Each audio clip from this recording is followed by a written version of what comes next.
Sir నా qualification BSc computer science 2022 pass out. నాకు 2 years non IT experience ఉంది. ఇప్పుడు నేను ఐటీ సైడ్ వెళ్ళాలనుకుంటున్నాను.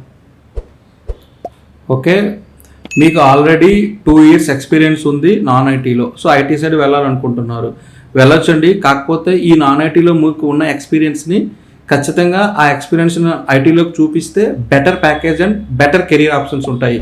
సో జనరల్గా బీజీవీలో మీకు వచ్చేటప్పుడు date of joining, date of relieving, designations ఈ మూడే చెక్ చేస్తారు. సో ఈ మూడు కూడా మీరు ఆల్రెడీ జెన్యున్ ఎక్స్పీరియన్స్ ఉంది కాబట్టి నో ప్రాబ్లం. మీ నాన్ ఐటీ ఎక్స్పీరియన్స్ని ఐటీ ఎక్స్పీరియన్స్లో చూపించుకొని హ్యాపీగా మూవ్ అవ్వచ్చు. బీజీవీలో అయితే ఎటువంటి ప్రాబ్లం ఉండదు. కానీ మీరు ఏదైతే కోర్స్ నేర్చుకుంటున్నారో ఆ కోర్స్ని రియల్ టైం స్కిల్ సెట్కి మ్యాచ్ అయ్యేలాగా project, real time use cases, good project exposure ఇవన్నీ కూడా నేర్చుకుంటేనే మీరు ఆ రియల్ టైంలో సర్వైవ్ అవ్వగలుగుతారు.